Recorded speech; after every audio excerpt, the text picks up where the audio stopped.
감사합니다. 여러분 식사 맛있게 하셨나요? 어렵지 않으셨나요? 예, 제가 임시쳐서 여기 설계 구상하면서 제일 걱정했던 게 밥 먹는 거였습니다.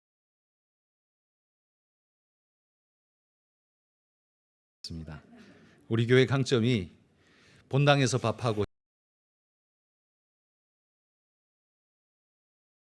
식당에서 밥하고 밥 두 개인데, 본당에서 밥은 내가 어떻게 짓겠는데 이 구장을 잘 만들어야 식당 밥이 되는데 이거 어떻게 다 먹을 수 있나 고민을 참 많이 했는데, 그래도 이만큼 만들어질 수 있어서 제가 오늘 식사하시는 걸 뵈니까 별 어려움 없이 잘 무르르시 잘 지나간 것 같아요. 그래서 너무 감사하고, 1층에 가보니까 1층에는 젊은 사람들 식사하고 위에는 적당하신 분들이 식사하고, 그래서 잘 나누어졌다, 잘 나누어졌다 이런 생각이 들었습니다. 제가 이거 설계하며 고민했던 게 두 가지인데, 하나는 식당, 하나는 카페. 쉴 곳이 없으면, 가게 쉴 데가 없으면 오후 예배고 뭐고 다 어렵게 되는데, 그런데 하나님이 이 두 가지를 다 주셔서 얼마나 감사한지 모르겠습니다. 여러분 항상 이 교회를 위해서 많이 기도해 주시기를 바랍니다. 자, 오늘 모세의 광야 40년이라는 제목으로 함께 말씀을 잠깐 나누겠습니다. 모세의 인생을 살펴보면 모세의 인생 자체는 굉장히 드라마틱하죠. 태어나면서부터 이미 죽음이 선포된, 예고된 자로서 그 삶을 시작한 사람, 얼마나 처절한 인생입니까? 그러나 그 죽음의 운명 속에서도 가까스로 살아나서 그의 대적인 애굽, 그 애굽의 공주의 손에서 길리워지게 되고, 바로의 결국 미움을 받아서 광야로 도피해야만 하는 그런 신세가 되어버렸습니다. 그의 인생 곡선을 그림으로 그려보자면 아주 밑바닥에서, 죽음의 나락에서 상승했다가 다시 추락했다가 높이 날아오르는 아마 그런 그림이라고 생각됩니다. 인간적으로 보면 이 애굽의 영광, 그 왕궁 안에서 살아가는 그의 영광이 얼마나 그에게 좋았을까 생각이 듭니다만, 그에 비해 오늘 본문에 읽은 미디안의 핍절함은 너무도 대조적으로 그에게 찾아왔을 겁니다. 마치 천국에 있다가 지옥에 떨어진 것 같은 아마 그런 격차였을 겁니다.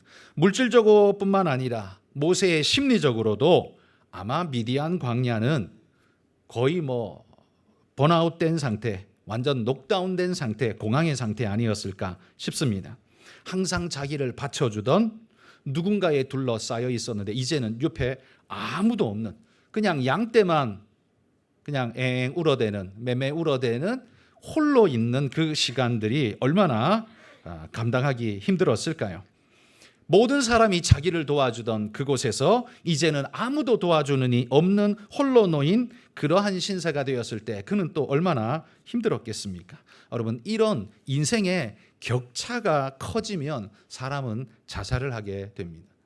우리가 자살하는 사람 보면 나보다 더 힘들어서, 더 상황이 안 좋아서 자살하는 게 아니라 그 사람의 상황이 격차가 너무 커지면 그게 감당이 안 되니까 우리 죽음을 선택하는 그런 모습들을 보지 않습니까? 그러나 모세는요, 다행스럽게도 이 큰 격차에도 자살하지 않았습니다.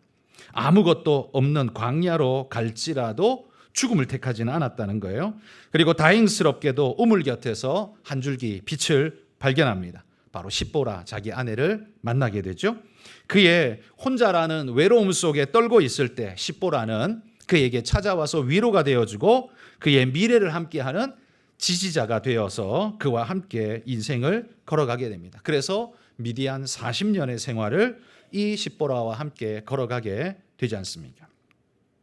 이 40년 동안 모세는 아마 자신의 인생을 때때로 많이 돌아봤을 겁니다. 그때마다 한숨이 절로 나고 내가 다시 돌아가서 바로한테 무릎 꿇고 싹싹 빌어볼까라는 생각도 분명히 했을 겁니다. 그러나 이 40년이 자신을 썩게 만들고 무의미하게 만든다고 생각했을지는 모르지만, 그러나 모세는 그렇게 무너지지 않고 그나마 잘 견뎌내는 백성이 되었을 때 이후에 하나님이 쓰시는 큰 놀라운 일꾼이 된 것을 우리가 볼 수 있죠. 여러분의 인생에도 혹시 이 모세의 인생 사이클 같이 완전 추락하고 있는 그런 인생 가운데 있는 분 혹시 있으십니까? 내 인생이 나름대로 날아오를 때도 있었지만 지금은 완전히 끝없이 추락하고 있는 것 같아서 고통 속에 있는 분이 있다면 오늘 이 말씀을 통해서 내게도 주시는 소망을 마음에 품으실 수 있는 그런 분들이 되시기를 소망합니다. 여러분, 사형리의 첫 번째 질문 이게 있죠. 하나님은 당신을 사랑하시며 당신을 향한 놀라운 계획을 가지고 계십니다 라고 이야기를 합니다. 당신을 향한 놀라운 계획, 여러분 믿으십니까? 우리 평상시에는 이거 믿는다고 큰 소리 잘 쳐요. 그런데 우리 인생이 힘들고 나락에 떨어지면 이거 잘 안 믿어집니다. 그렇지 않나요? 원망과 불평이 먼저 납니다. 하나님은 나를 사랑하시며 나를 향한 놀라운 계획을 가지고 계십니다 라고 우리는 평범할 때는 그렇게 큰 소리쳐 목청 높여서 주장하지만 사실 나락에 떨어지면 이거 온데간데 없이 사라질 때가 참 많습니다. 여러분, 모세가 지금 나락에 떨어져 있는 이 상황 속에도 하나님께서 모세를 향한 계획을 가지고 계셨다는 사실을 여러분 아십니까? 믿으십니까? 예, 여러분은 알고 계시죠? 성경 우리가 다 아니까. 모세가 미디안 40년을 끌려다녀도 너에게는 아직 40년이 남았어. 우린 알잖아요. 너는 이스라엘을 이끌고 40년을 끌고 갈 자야. 우린 알잖아요. 모세는 몰랐습니다. 마찬가지로 우리의 인생이 나락에 떨어질 때에 우리는 모르지만 하나님은 아시면서 우리에게 그렇게 격려하실 겁니다. 미디안의 40년. 그것이 모세는 인생의 끝이라고 생각하겠지만 하나님은 야, 너 뒤에 40년이 남았어. 너 지금 그것이 재료가 되어서 나중에 40년을 살아내게 될 거야 라고 말씀하시는 그 말씀. 여러분, 우리가 오늘도 그 말씀을 들으며 오늘 우리의 어려움을 이겨내는 분들이 되시기를 축복합니다. 자, 모세의 광야 40년, 우리가 이 모세의 인생을 한번 돌아보면서요, 두 가지 의미를 한번 되새겼으면 좋겠습니다. 모세의 광야 40년, 애굽에 있을 때 40년, 이스라엘을 이끄는 40년 의미가 있었습니다. 뭐 화려하기도 했고 폼 나기도 했고. 그런데 미디안의 40년은 뭡니까? 이건 모세의 역사 시간 속에 차라리 지워도 되는 것 아닐까요? 뭐 아무것도 없고 한 것도 없고 폼 나는 것도 없고 요건 그냥 싹 다 지웠으면 좋겠다 싶은 시간이 바로 이 시간인데요. 그런데 바로 이 시간이 낭비가 아니었다라는 사실을 우리가 오늘 깨닫기를 바랍니다. 앞에서도 말한 것처럼 왕궁에서 쫓겨나와서 광야에서 굶주림에 떨며 두려움에 떨며 살아야 했던 시간이었지만 그 40년이었지만 그 시간은 쓸데없는 시간이 아니었다는 거예요. 왜냐하면 모세는요, 왕궁에 있으면서 무슨 생각을 했을까요?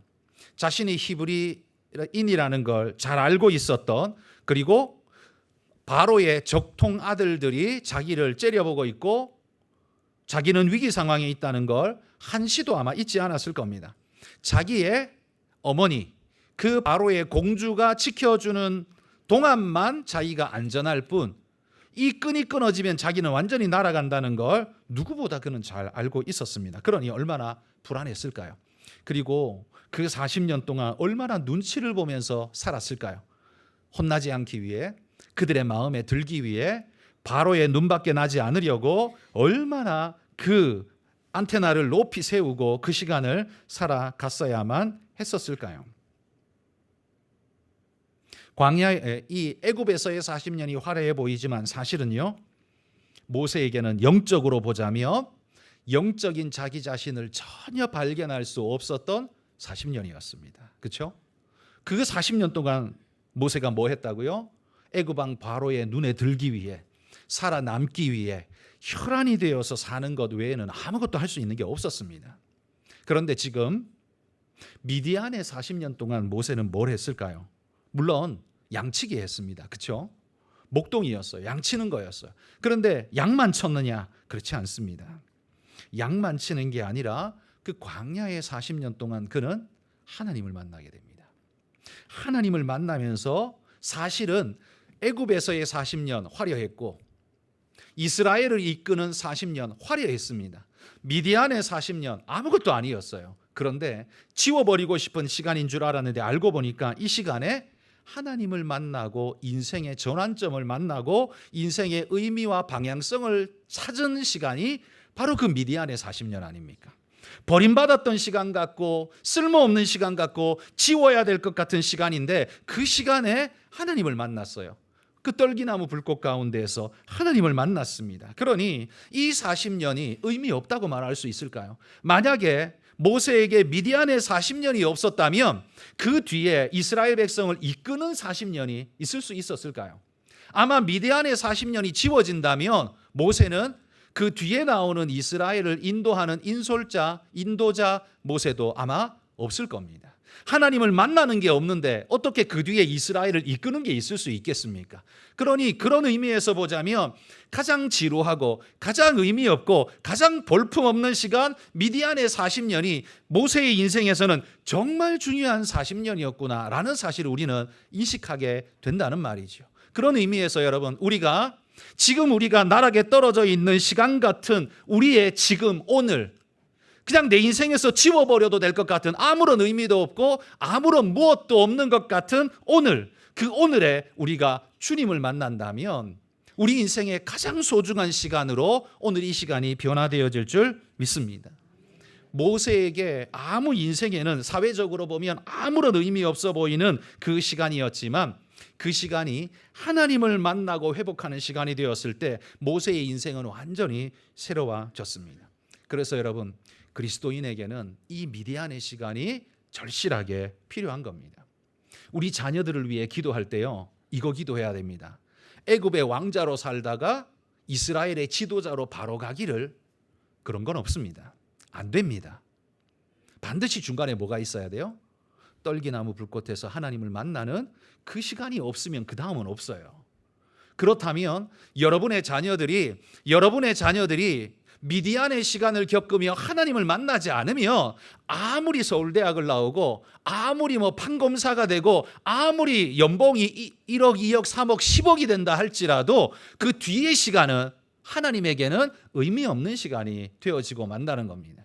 그건 그냥 애굽의 시간의 연장선일 뿐입니다. 발발 떨면서 바로의 눈치나 보면서 살아가는 시간, 돈 많으면 뭐 합니까?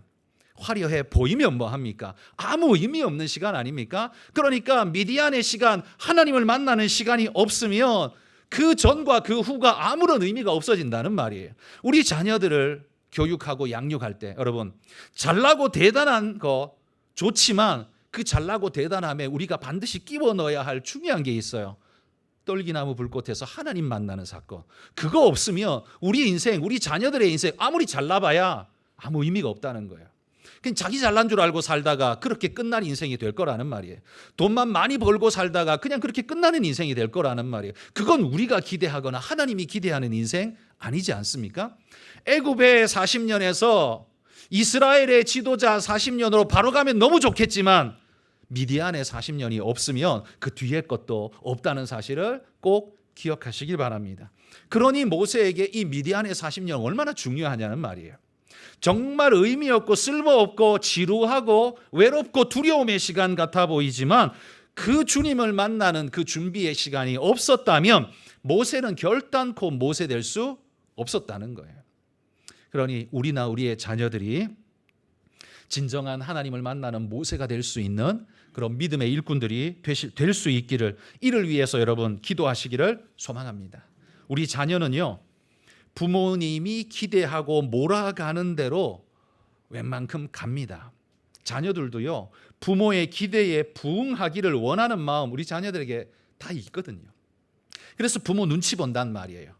그런데 부모가 공부 잘하고 돈 잘 버는 눈치만 계속 주고 하나님을 만나는 떨기나무 불꽃에 아무런 기대도 소망도 없는 부모라면 그 자식은 아마 10중 8구 하나님하고 무관한 인생을 살아가게 될 겁니다. 왜? 부모가 그렇게 밀지 않았고 기대를 주지 않았고 이게 바른 길이라고 가르친 적 없기 때문에 그 자녀가 하나님의 길 간다는 건 하늘의 별 따기일 겁니다. 외부에서 누군가가 큰 도전을 줘서 그를 깨우쳐낸다면 모를까. 그러나 그걸 기대하기에는 너무 어렵지 않나요? 우리가 해야 할 몫을 여러분의 가정이 떨기나무 불꽃이 되는 그런 시간이 될 수 있기를 소망합니다. 그래서 우리 자녀들이 우리 하나님 만나고 인생이 변화되게 해주십시오. 지금 어렵지만 이 어려움이 애굽의 화려함과 영도자 모세의 화려함 사이에 끼어 있는 가장 초라하고 가장 의미 없어 보이는 시간이지만 사실은 중요도로 따지면 이게 제일 중요한 시간이었다는 거죠. 하나님 만나지 않았으면 그 뒤는 없는 거니까요. 하나님 만나지 않았으면 우리는 모세라는 존재 자체를 몰랐을 테니까요. 그러니 이게 제일 중요하잖아요. 여러분, 우리의 인생도, 우리 자녀들의 인생도 미디안의 광야를 만날 수 있도록 기도합시다. 하나님, 우리 자녀가 힘들 수 있지만 그 힘든 광야에서 떨기나무 불꽃을 보는 은혜의 역사가 있게 해 주옵소서. 하나님 만나지 않으면 자기 인생 껍데기가 아무리 화려해도 애굽에서 바로 눈치 보는 존재밖에 안 된다는 사실을 깨닫게 하여 주옵소서. 여러분, 이거 기도해야 합니다. 이런 기도를 안 하니까 자식들이 돈 잘 벌고 잘 나가면 잘 산다고 그냥 생각을 해버리잖아요. 속은 이미 영적으로는 썩어지고 죽어지고 있는데 그 잘 산다고 생각을 해버리잖아요. 그러니까 나중에는 아무 말도 안 듣는, 절대로 하나님을 돌아보지도 않는 그런 존재가 돼버리잖아요. 그게 무슨 잘 사는 겁니까? 그건 못 사는 거예요. 진짜 잘못 산 거예요. 그건 죽음으로 가는 급행열차를 탄 거예요. 우리는 이 미디안의 광야 40년이 의미 없는 시간이 아니라는 걸 다시 한번 되새기면서 주님 앞에 설 수 있기를 소망합니다. 또한 이 광야는요, 분주한 일상과 사람들, 내 눈과 마음을 빼앗아갈 수 있는 어떤 것들로부터 나를 구별하여서 하나님 볼 수 있는 시간과 여건을 만들어주는 자리, 그게 광야입니다. 그러니 미디안의 광야 40년이 얼마나 중요하냐는 거죠. 모세가요 40년 동안 왕궁에 있고 그 뒤에도 계속 왕궁에 있었다면 어떻게 됐을까요? 그러면 우리는 모세를 알 필요도 없고 알 수도 없을 겁니다. 그렇죠? 그의 인생 120년 동안 계속 누구 눈치 보고 살았을까요? 바로 눈치 보고 살았을 겁니다. 그러면 바로가 원하는 사람이 되기 위해서 늘 거기다가 초점을 맞추고 혈안이 되어서 잘못에 까딱했다간 죽으니까요. 거기다가 초점을 맞추고 그렇게 살았을 겁니다. 모세는 바로가 되지는 못했을 거예요. 왜? 출신 자체가 히브리인이었기 때문에, 그리고 정통 왕자들은 있었기 때문에 모세가 바로 되지는 못했을 거예요. 그러면 다른 바로가 일어서는 순간 이 모세는 죽음의 위기를 더 한없이 느껴야만 했을 거예요. 그러니 더 눈치 보고 더 벌벌 기고 아마 그렇게 살았겠죠. 그렇다면요, 그는 절대로 하늘을 볼 수 없는 존재가 되고 말 것입니다. 여러분, 오늘 나는 뭘 보고 있습니까? 내 시선은 어디에 머물고 뭘 기대하고 어떻게 살아가고 있습니까? 남들이 원하는 대로 몰아가는 대로 내가 살고 있다면 우리는 잘 사는 것 같지만 결국 따지고 보면 애굽 바로 밑에 분위기 맞추고 있는, 벌벌 떨고 있는 그런 존재밖에는 안 되는 겁니다. 세상에 분위기 맞추고 있고 세상이 요구하는 거 맞춰주려고 혈안이 되어 있고 하늘을 언제 봐요? 땅만 보고 살아가는 존재, 그런 존재밖에 안 될 겁니다. 그래서 정말 중요한 걸 바라볼 수 있도록 하기 위해서 하나님이 애굽에서 미디안 광야로 그를 빼내신 것 아닐까요? 만약에 그런 시간적 여유가 없었다면 언제 모세가 하늘을 한번 쳐다봤겠습니까? 살아남기 힘든 그 궁정에서 언제 하늘 한번 쳐다봤을까요? 미디안에 왔으니까, 아무 할 일이 없으니까, 그러니까 하늘밖에 쳐다볼 게 없고, 그러다가 하나님을 만나고 놀랍게도 떨기나무 불꽃에서 하나님 만나고 인생이 뒤바뀌는 은혜의 역사를 경험한 것 아닐까요? 아마도 하나님은 그런 것 같습니다.